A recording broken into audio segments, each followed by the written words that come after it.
제가 지난번에 그 인체를 조금 쉽게 그릴 수 있도록 이렇게 좀 동화 같은 이야기 만들어서 영상을 하나 올렸었는데, 사실 인체를 다 그리는 것까지 막 하려고 했던 건 아니었는데, 어쨌든 뭐 그렇게 됐고, 진짜 하려고 했던 얘기가 무엇인지 그거에 대해서 좀 설명하는 시간을 갖도록 할게요. 먼저 하트가 있었고요. 그리고 사랑의 짝대기를 하트가 쏘아 올렸죠. 나비에게. 그리고 나비는 하트의 마음에 정착하기 위해서 자신의 마음도 전해줍니다. 그리고 나비도 하트 마음속에서 더 커다랗게 자라났죠. 자, 여기서 가장 중요한 것은 다른 게 아니라 이 사랑의 짝대기예요. 하트가 쏘아 올린 사랑의 짝대기. 자, 이게 바로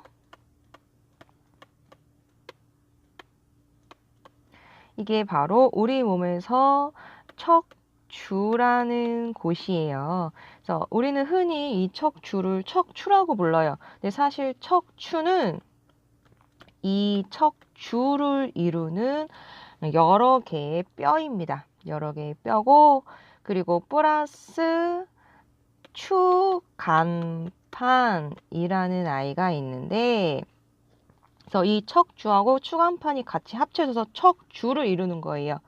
자, 이 아이는 우리는 흔히 병명으로 많이 알고 있어요. 디스크라는 아이입니다. 그래서 원래는 디스크가 문제를 일으켰다. 그래서 디스크예요 하는 거고, 그 디스크는 병명이 아니라는 거 알아두시고요. 자, 이제 이 척추 우리 한번 그려볼게요. 동그란 원에 뒤쪽으로 비행기 날개처럼 이렇게 날개가 달려 있어요. 그리고 그 원과 날개 사이에 자그마한 홈이 있습니다. 그래서 이 양쪽 날개는 횡돌기라고 하고요. 뒤쪽으로 튀어나온 돌기는 이제 극돌기라고 해요. 그래서 그냥 명칭만 알아두시면 되고요. 이 모습을 측면에서 바라보면 이렇게 네모난 박스의 뒤쪽으로 날개가 튀어나와 있다고 보시면 되세요. 이렇게 비슷한 모양의 뼈가 여러 개 차곡차곡 쌓여 있다고 보시면 되고요. 자, 이제 이 뼈와 뼈 사이를 채워주고 있는 애가 있는데, 얘가 바로 디스크라는 아이입니다. 그래서 이 모습을 위에서 보게 되면 이렇게 원 외곽을 동그랗게 감싸고 있고, 그 안쪽으로 액체가 채워져 있는데 얘네들은 좀 성질이 틀려요. 그래서 여기까지는 아직 알 필요 없으시고, 자, 중요한 것은 이게 아니라 이 동그란 원통과 뒤쪽 날개 사이를 흐르는 아이가 있어요. 이렇게 이 척추 줄기 따라서 흐르는 아이가 있는데, 얘네가 이렇게 척추와 척추 사이를 흘러내려가면서 뼈와 뼈 사이에서 또 가지를 쳐요. 이렇게 가지를 치면서 뻗어 나갑니다. 얘가 흐르는 위치가 바로 여기 홈 있는 부분, 그래서 요 사이로 빠져나가면서 가지를 취한다는 거. 얘네가 바로 척수라는 아이예요. 얘는 신경입니다. 신경이고, 얘네가 하는 역할은 감각과 운동신경 등을 뭐 하는 부분이라고 생각하시면 돼요. 얘는 우리 몸의 중추 신경입니다. 중추신경. 뭐 우리 몸의 중추신경은 뭐 척수뿐 아니라 뇌 있죠. 우리 머릿속에 있는 뇌. 얘도 중추신경이에요. 그래서 이렇게 나눠서 보면 이 나비, 제가 나비라고 했던 얘가 사실은 이게 나비가 아니라 뇌를 이야기하고 싶었는데, 뇌, 우리 그냥 제가 뭐 지어낸 건 아니고요. 우리 그 얼굴 안쪽에, 그러니까 코 안쪽에 여러 가지 이제 조각들이 있어. 해골 조각들이 있는데, 얘네 중에 이제 코 안쪽에 있는 애가 좀 나비 형태를 하고 있어서 그게 생각이 나서 제가 나비라고 했던 거고요. 여튼 제가 말하고 싶었던 건 뇌라는 점 알아주셨으면 좋겠고요.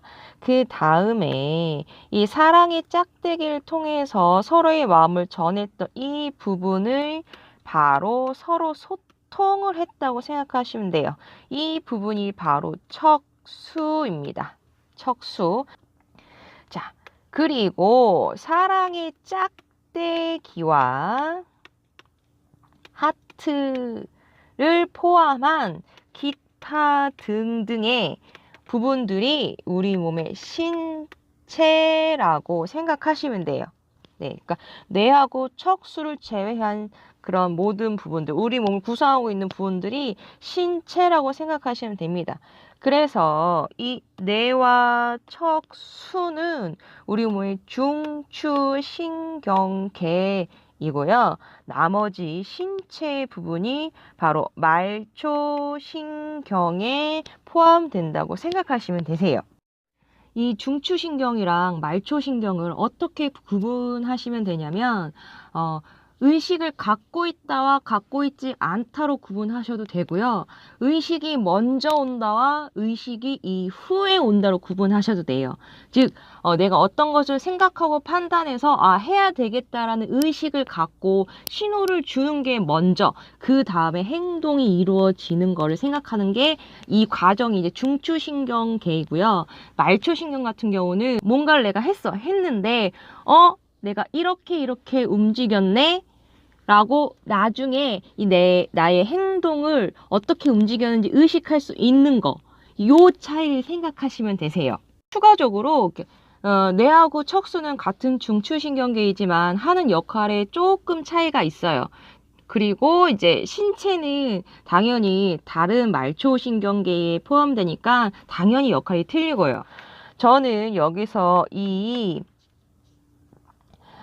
뇌라는 중추신경과 척수라는 중추신경, 그리고 신체라는 말초신경의 역할을 분리해야 한다는 것을 설명하고 싶었어요.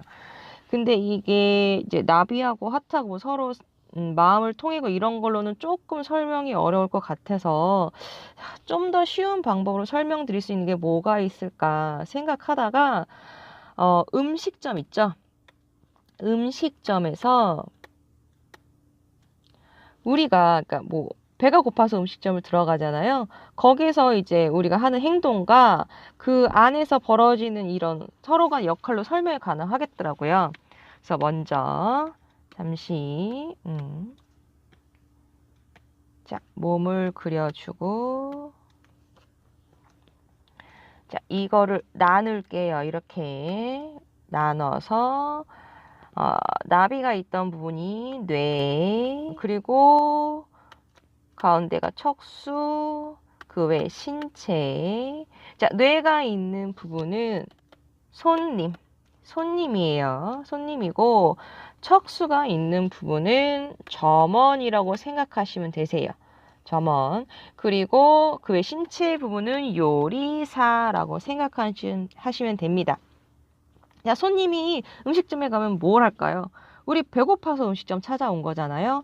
그러면은 내가 먹고 싶은 메뉴를 선택하겠죠? 메뉴 선택. 자, 그리고 이 선택한 메뉴를 우리는 점원에게 이야기를 해요. 저 이거 먹고 싶습니다. 이 음식을 선택했습니다. 그러면 점원은 그 주문 내역을 받게 되죠. 그리고 이 주문 내역을 전달하게 됩니다. 누구에게? 요리사에게. 그러면 요리사는 주문 내역을 받아서 요리라는 것을 하게 되죠. 보시면은 이제 나오죠? 손님은 선택을 하는 입장이라는 거예요. 그리고 점원은 전달하는 역할을 해요. 요리라는 것은 행동이죠. 움직인다는 거예요. 이렇게 선택과 전달과 행동이라는 것을 구분하게 되면은 이 중추신경인 뇌의 역할과 중추신경인 척수의 역할과 말초신경인 신체의 역할을 이해하기 좀 더 쉬워지세요.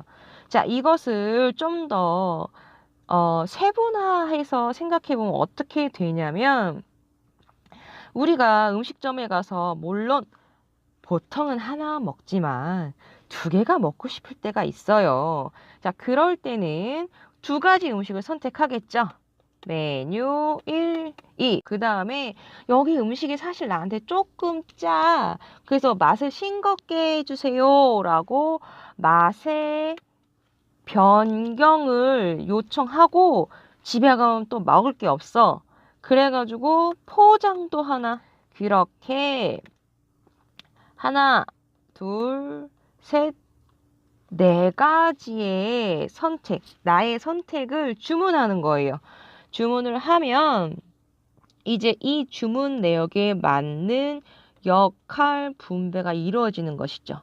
역할 분배가 이루어지면 요리사는 요리 1, 2를 만들고 그 다음에 맛을 좀 더 싱겁게 해달라고 했어요. 그래서 조리 방법을 변경하고 포장 음식을 준비하는데 요리사가 음식도 다 만들고 나서 포장까지 할 수도 있겠지만 좀 더 빠르게 일이 마무리되기 위해서 다른 점원이 미리미리 음식만 딱 넣으면 되게 포장 준비를 다 마칠 수 있다는 거죠. 하지만 우리는 손님은 그 과정을 관여하지 않습니다. 요리사가 어떻게 요리를 하는지, 뭐 조미료는 어떻게 쓰는지, 아니면 뭐 포장 음식은 어떻게 준비하는지 관여하지 않는다는 얘기예요. 어떻게 보면은 그 부분에 관여하지 않기 위해서 음식점이란 곳에 가서 음식을 먹는 거겠죠.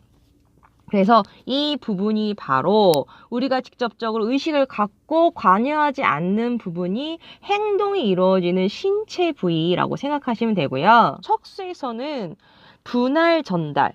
자, 주문은 4가지가 들어왔지만 전달된 내용은 2가지밖에 없는 거죠. 그래서 적절한 행위자에게 전달을 하는 역할에 특화되어 있다고 생각하시고, 자, 선택은 내가 무엇을 할지 생각하고 판단하는 역할을 한다고 생각하시면 돼요.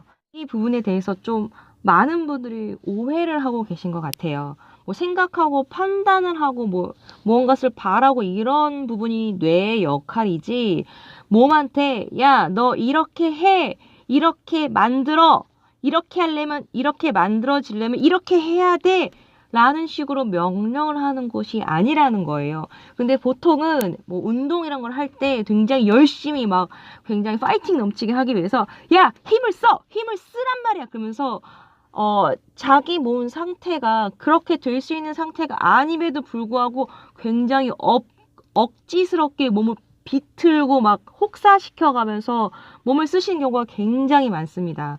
이거는 말초신경을 무시하는 행동입니다. 말초신경 같은 경우는 신체를 움직이는 역할에 굉장히 특화되어 있기 때문에 뇌와 척수가, 그러니까 뇌가 바라고 척수가 전달해준 내용을 내가 얼만큼 해낼 수 있는지 판단할 수 있어요. 할 수 있습니다. 그래서 그거에 맞게 그 움직임에 대해서 현재 이 몸으로 만들어낼 수 있는 최선을 만들어낼 수 있습니다. 근데 그거를 모르는 뇌가 야, 너 이거 왜 못해? 이렇게 하면 이렇게 될 수 있잖아. 이렇게 해! 라고 명령을 하는 경우가 너무 많아요. 뿐만 아니라 방금 전에 들은 예는 되게 격하고 좀 거친 행동을 예를 들었는데, 착한 생각과 착한 뭐 어떤 행동 뭐 이런 것들을 하는 게 그러면 내 몸을 정말 바르게 쓰고 아끼는 것이냐?